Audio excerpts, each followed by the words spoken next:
नमस्कार दोस्तों, मेरा नाम विनायक गांवकर है। मैं प्रोफेशनली बिजनेस कोच हूँ, ब्रोकिंग करता हूँ और ग्रोथ पार्टनर करके इंस्टीट्यूशनल काम देखता हूँ।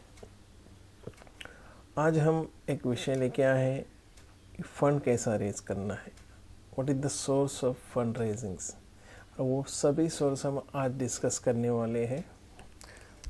नेचुरली हम हमारा ओन फंड यूज़ करते कोई बिजनेस शुरू करना हो तो, या फिर फ्रेंड्स एंड फैमिली से अरेंज करते हैं। वहाँ कम गिरता था हम गवर्नमेंट स्कीम्स और पॉलिसी में देखते हैं। अगर गवर्नमेंट स्कीम एंड पॉलिसी में कुछ होता नहीं तो हम आगे बैंक्स और फाइनेंशियल इंस्टीट्यूशंस के और जाते हैं। ये तीनों ट्रेडिशनल वेज है। उसके बावजूद भी और बहुत सारे वेज है, सोर्स है जहाँ से हमें फंड मिल सकता है। वो है बिजनेस ग्रोथ क्राउड फंडिंग है, उसके बाद एंजल फंडिंग है, सीड वेंचर कैपिटल फंडिंग है, BS startups BS SME funding है और ग्रोथ फंडिंग है। इन सभी सोर्स को हम आज डिटेल में और संक्षिप्त रूप में डिस्कस करेंगे। आप अंत तक ये वीडियो देखिए। सबसे पहला है, हम लोग ओन फंड्स और funds from friends and family use करते हैं। जब कभी हम ओन फंड्स लेते हैं किसी भी बिजनेस में तो हमें इसे 3 भागों में विभाजना चाहिए। समझो हमारे पास 10 लाख रुपया है तो इसे 5, 3, 2 ऐसे विभागों में विभाजन करना चाहिए। पहले 5 lakh capital goods, fix asset और जो नेसेसरी एसेट्स है उन्हें खरीदने के लिए यूज़ करने चाहिए। दूसरे जो 3 लाख रुपए है वो वर्किंग कैपिटल के लिए, प्रोडक्शन के लिए यूज़ होने चाहिए। और तीसरे जो 2 लाख रुपए है वो एकदम इमरजेंसी में, एकदम स्ट्रिक्टली जब बहुत ही ज़रूरत पड़े तब यूज़ करने चाहिए। अगर समझो उस 2 लाख आपके पहले ही 6 महीने में अगर यूज़ होते हैं या फिर आपको ज़रूरत पड़ती है तो समझ जाना कि आपका कैश फ्लो ख़राब है, आपका बिजनेस रिकवरी रेट ख़राब है और आपका या तो फिर आपका बिजनेस अच्छी तरह चल नहीं रहा है। उसके आगे आपको डिसाइड करना है बिजनेस चलाना है या नहीं चलाना है। उससे बावजूद अगर आपको लगता है मेरा बिजनेस अच्छा है और मैं अच्छा कर सकता हूँ तो आप आगे फिर गवर्नमेंट स्कीम्स के लिए जाइए। गवर्नमेंट स्कीम्स और पॉलिसीज़ रहते हैं, बहुत सारे स्कीम्स गवर्नमेंट ने इम्प्लीमेंट किए हुए हैं, बस हमें उसके लिए थोड़ी मेहनत लेनी पड़ती है। गवर्नमेंट स्कीम्स पाने के लिए हमें गवर्नमेंट रिकग्नाइज इंस्टीट्यूशन से ट्रेनिंग लेनी होती है, वहाँ से सर्टिफिकेट लेना होता है। उसके बाद फिर स्टार्टअप इंडिया करके जो है गवर्नमेंट का प्लेटफॉर्म है, वहाँ जाके हमें रजिस्टर होना पड़ता है। फिर हम गवर्नमेंट किसी भी स्कीम के लिए अप्लाई कर सकते हैं। गवर्नमेंट स्कीम जो रहती है या फिर पॉलिसीज़ जो रहती है चैनल के थ्रू आती है। गवर्नमेंट इंपीरियल बैंक को देती है, इंपीरियल बैंक का नोडल बैंक को देती है, नोडल बैंक बेनिफिशियरी बैंक को देती है। ये पूरा चैनल है और एक टाइम कंज्यूमिंग रहता है। हमें थोड़ा इसके वजह से हम यहाँ पे जाने के लिए डरते हैं या फिर हमें जाने की इच्छा नहीं होती, लेकिन कोशिश करने में कोई हर्ज नहीं है।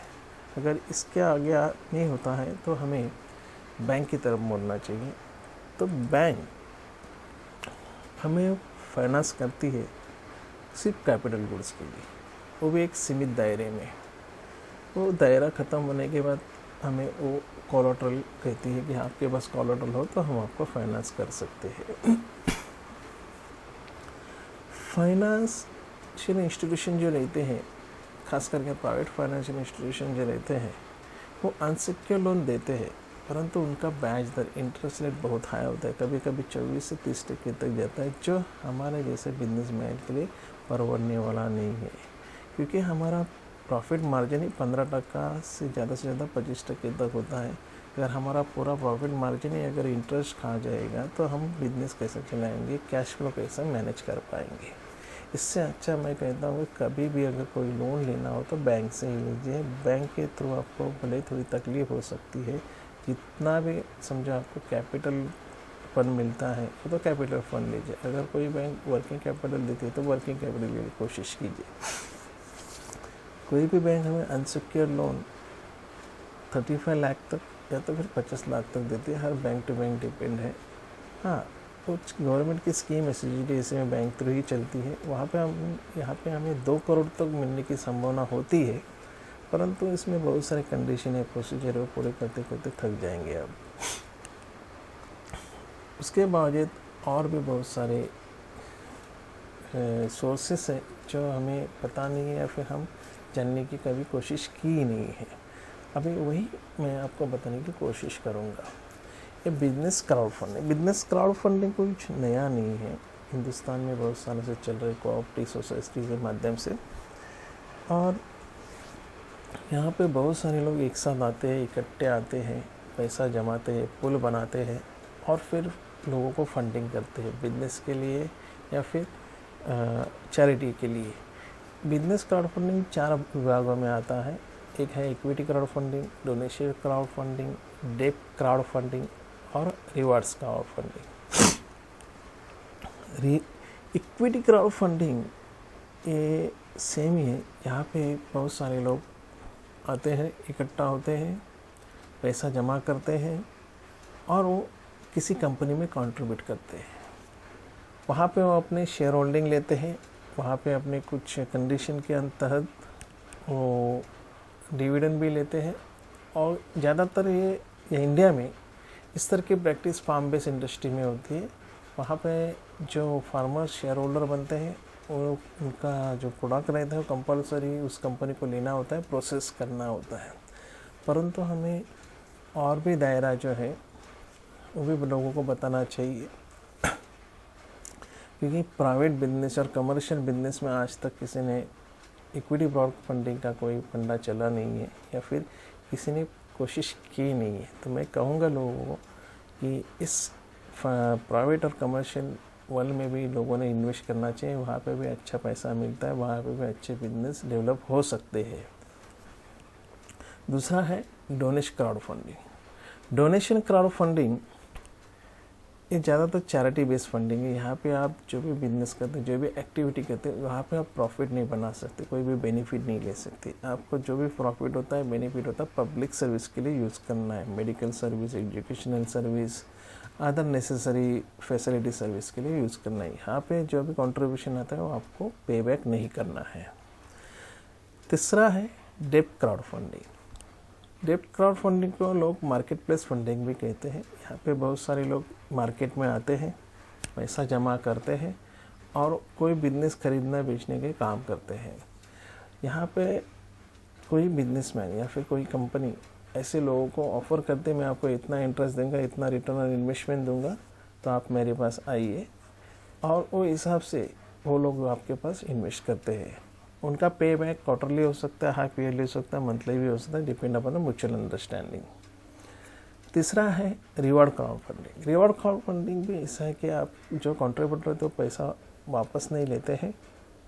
यहाँ पे आपको उनको हर साल जब तक उनका पैसा आपके पास है तब आपको उनको कुछ रिवार्ड, कुछ प्रोडक्ट, कुछ सर्विस के गिफ्ट देते रहना चाहिए और देते रहते हैं, डिविडेंड के माध्यम से भी देते रहते हैं। यहाँ पे आपको कोई पेमेंट, कंट्रीब्यूटर का पेमेंट वापस करना नहीं है। हम आगे आते हैं। आगे वाला है एंजल फंडिंग पता नहीं लोग क्यों डर रहे हैं एंजल फंडिंग के लिए जाने के लिए, क्योंकि एंजल फंडिंग में हिंदुस्तान में सिर्फ 100 में से 8 लोग जाते हैं, 7 या 8 लोग जाते हैं। एंजल फंडिंग के एंजल्स लोग रहते हैं हर नए बिजनेस को, स्टार्टअप्स को, न्यू आइडियाज़ को, न्यू बिजनेस ग्रुप को, एक्सपेंशन ऑफ बिजनेस के लिए फ़ंड करते रहते हैं।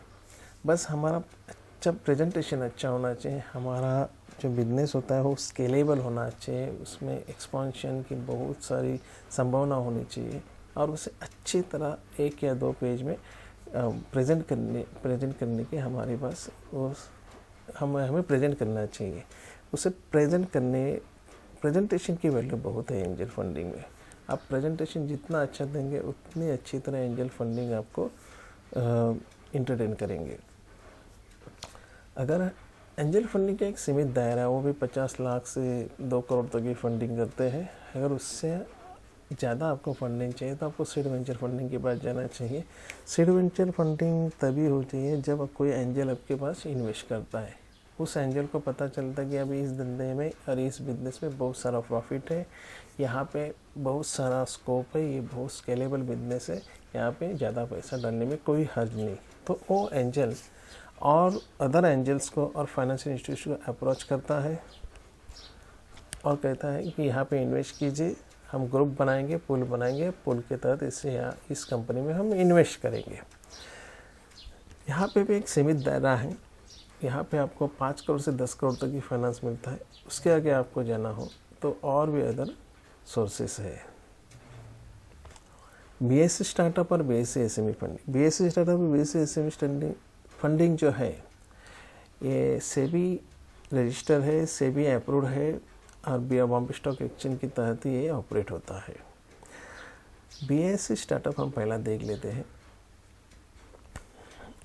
बीएससी स्टार्टअप जो प्लेटफॉर्म है वो टेक्नोक्रेट है, जो टेक्नोक्रेट कंपनीज है, जो टेक्निकल बेस्ड कंपनी उनके लिए बनाया गया है। वो नए हो पुराने कोई भी हो, तो उस टाइप के कंपनी को जैसे कि ITES, biotechnology, life science, 3D printing, space technology, e-commerce, hi-tech, defence et cetera et cetera, इस तरह के जो टेक्नोक्रेट कंपनी हाईटेक इंडस्ट्रीज है इनको यहाँ पे फंडिंग मिलती है।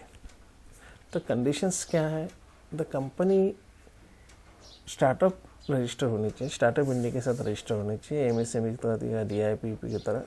और अदरवाइज कंपनी का जो पेड अप कैपिटल है 1 करोड़ के नीचे नहीं होना चाहिए। दूसरी कंडीशन उससे होती है जब आप पोस्ट पेड अप कैपिटल या जब आप इशू निकालते हैं तो आपका पेड अप कैपिटल 25 करोड़ के ऊपर नहीं होना चाहिए। तीसरी कंडीशन ऐसे होती है कि आपकी कंपनी कम से कम 2 साल पुरानी होनी चाहिए, तो ही आप कोई भी प्रोस्पेक्टस डालने के लिए एलिजिबल होते हैं। बीएससी एसएमई हर तरह के बिजनेसमैन के लिए है, छोटा हो मोटा हो कोई भी हो, आप बीएससी एसएमई में रजिस्टर हो सकते हैं। यहाँ पे भी कंडीशन सेम ही है। पोस्ट इशू कैपिटल जो है वो 25 करोड़ के ऊपर नहीं होना चाहिए यहाँ पे, लेकिन एक कंडीशन दूसरी है जी, आपका जो नेटवर्क है कभी भी निगेटिव नहीं होना चाहिए। तीसरी कंडीशन है आप कम से कम 3 साल पुरानी कंपनी होनी चाहिए। चौथी कंडीशन है आपका डीमैट होना चाहिए, डीमैट सिक्योरिटी अकाउंट होना चाहिए और डिपॉजिटरी अकाउंट होना चाहिए जहाँ पे आप दोनों पार्टी एक साथ एग्री होनी चाहिए। यहाँ पे आपके लिए वेबसाइट मैंडेटरी की गई है, आपकी वेबसाइट होनी बहुत ज़रूरी है। हाँ, एक बार आप प्रॉस्पेक्टस फाइल करते हैं, प्रपोजल फाइल करते हैं बीएससी के पास, तो आपके मैनेजमेंट में कोई भी 1 साल तक बाहर नहीं जा सकता, एग्जिट नहीं कर सकता। बीएससी स्टार्टअप्स और बीएससी एसएमई में आप ज़रूर कोशिश कीजिए। अगर आपको ज़्यादा जानकारी चाहिए, यहाँ पे आपको एप्लीकेशंस करना है, कोई फॉर्म भरना है, तो आप मेरे पास आइए, मैं आपकी पूरी मदद करूँगा। मैं खुद एक सब ब्रोकर हूँ, ये मेरा रोज़ का काम है, मैं आपके लिए डेफिनेटली कोशिश कर सकता हूँ। सबसे लास्ट है ग्रोथ फंडिंग। ग्रोथ फंडिंग के तहत हम जाते नहीं जाता, तो क्योंकि ग्रोथ फंडिंग सिर्फ हाईपिक और जो बिजनेस बहुत ही एक्सपोनेंशियल स्केलेबल है, ऐसे बिजनेस को ग्रोथ फंडिंग मिल पाती है। ज़्यादातर ग्रोथ फंडिंग में वेंचर कैपिटलिस्ट ही इन्वेस्टमेंट करते हैं। वेंचर कैपिटल एक तो इक्विटी पूल में इन्वेस्टमेंट करते हैं या फिर मैनेजमेंट पूल में इन्वेस्टमेंट करते हैं, और 2-4 प्रकार है इस तरह के जो वेंचर कैपिटल कंपनी का प्रोग्रेस देख के, कंपनी का कंडीशन देख के, कंपनी का स्केलेबिलिटी देख के इन्वेस्टमेंट करते हैं। ज़्यादातर वेंचर अपनी मैनेजमेंट कंपनी रखने की कोशिश नहीं करते हैं, परंतु ज़रूरत पड़े तो अपनी मैनेजमेंट भी रखते हैं। अब आते हैं प्राइवेट इक्विटी। प्राइवेट इक्विटी भी ऐसा, वहाँ पे लोग, बहुत सारे लोग जो हाई नेटवर्थ लोग रहते हैं या फिर कुछ फॉरेन इंस्टीट्यूशंस, इंडियन इंस्टीट्यूशन रहते हैं, वो एक साथ होते हैं, एक इंडियन कंपनी बनाते हैं, वहाँ पे अपना पूरा फंड जमा करते हैं और इंडियंस कंपनी का बाइंग और सेलिंग करते हैं। यहाँ पे बहुत सारे प्राइवेट इक्विटी जब इन्वेस्टमेंट करते हैं और उन्हें लगता है बिजनेस बहुत स्केलेबल है, बहुत ही एक्सपांशन की इसमें संभावना है, तो अपना खुद का मैनेजमेंट वहाँ बिठा देते हैं, 2 आदमी लोग बिठा देते हैं और वो मैनेज करने लगते हैं। ये सिर्फ तकलीफ यहाँ पे होती है जो बहुत सारी कंपनी को पसंद नहीं थे, परंतु अगर आपको इंटरेस्ट फ्री लोन चाहिए, फिर इंटरेस्ट फ्री पैसा यूज़ करने को चाहिए, तो इस तरह की तकलीफें आपको सहनी ही पड़ेगी। तीसरा है IPO, इनिशियल पब्लिक ऑफर और follow on public offer. Follow on public offer फिर इनिशियल पब्लिक ऑफर के लिए आपकी कंपनी का परफॉर्मेंस बहुत ही अच्छा होना चाहिए। ये इनिशियल पब्लिक ऑफर आप लाइफ में फर्स्ट टाइम जब ऑफ़र देते हैं पब्लिक को, उस तरह की ऑफ़र होती है जो स्टॉक एक्सचेंज के मेन बोर्ड पे आती है। बेसिस में भी आप इस तरह की आपको ऑफ़र दे सकते हैं, परंतु इसमें बहुत सारी कंडीशंस है। लेकिन मोस्ट प्रोबेबली इस तरह के IPO जो आते हैं BSE और NSE के मेन बोर्ड पे ही आती है। ये IPO सक्सेस होने का कारण एक ही होता है कि आपका पिछले 5 साल का परफॉर्मेंस बहुत अच्छा होना चाहिए, प्रॉफिटेबल होना चाहिए, नेटवर्क बहुत ही पॉजिटिव होना चाहिए और बहुत ही स्कोप होना चाहिए, स्केलेबल होना चाहिए। आपके पास कम से कम अगले 3 से 5 साल के ऑर्डर अपने हाथ में होने चाहिए। आपका जो एक्सपेंशन रेट है वो कम से कम 25% के ऊपर होना चाहिए। आपका जो नेटवर्थ है या फिर लोन है, लिवरेज है, बहुत कम होना चाहिए, 25% के नीचे होना चाहिए। इसमें बहुत सारे कंडीशंस होते हैं, तो ये आपका जो IPO हो बहुत सक्सेस होने की संभावना होती है। अदरवाइज़ यहाँ पे आपका IPO फेल जा सकता है। फॉलो ऑन पब्लिक ऑफर आप तभी निकाल सकते हैं क्योंकि आप ऑलरेडी लिस्टेड कंपनी है और आपका परफॉर्मेंस बहुत ही अच्छा है। लोगों को पता है ये बहुत स्केलेबल है, बहुत अच्छा डिविडेंड देते हैं, बहुत अच्छा स्कोप है, आगे बहुत 5-10 साल में बहुत बड़ी कंपनी हो सकती है, वर्ल्ड वाइड उसका नेटवर्क हो सकता है, तो ही आपका follow on public offer success हो सकता है। नहीं तो पब्लिक आपके ऑफर को इंटरेस्ट नहीं दिखाएगी। दोस्तों, मैंने यहाँ पे बहुत सारे पहलू, बहुत सारे ग्रोथ फंड के पहलू दिखाए। ज़रूर शायद इससे भी ज़्यादा और भी ग्रोथ फंड के पहलू हो सकते हैं, सोर्सेस हो सकते हैं, फंड के सोर्सेस हो सकते हैं जो मैंने यहाँ पे नहीं दिखाए हैं। मुझे आप मेरे कमेंट में बता दें, मैं उसको भी एक्सप्लेन करने की कोशिश करूँगा। आपको और जानकारी चाहिए, समझो इस तरह की कोई भी फैसिलिटी आपको लेनी होगी, एंजॉय करनी होगी, तो आप मुझे कमेंट कीजिए, टेस्ट कीजिए, मैं आपको ज़रूर मदद करूंगा। मैं फाइनेंशियल कंसल्टिंग का भी काम करता हूं और देखता भी हूं, तो आपके लिए मैं ज़रूर इस तरह की जो सोर्सेस है देने की कोशिश करूंगा। गवर्नमेंट सब्सिडीज़ में मुझे कोई इंटरेस्ट नहीं, मैं उस वहाँ देखता नहीं, वहाँ पे बहुत ही लेंथी प्रोसीजर है, हेक्टिक है, इसलिए मैं गवर्नमेंट प्रोसीजर कोई भी काम देखता नहीं हूँ। अगर दोस्तों आपकी कोई शंका हो, कोई प्रश्न हो, तो आप मुझे बताइए, मैं आपकी शंका का, प्रश्न का निराकरण करने की ज़रूर कोशिश करूँगा। अगर आपको मुझे ये वीडियो अच्छा लगा हो, आपको ज़्यादा इससे कुछ जानकारी मिली हो, तो आप मुझे सब्सक्राइब कीजिए और लाइक कीजिए। Thank you.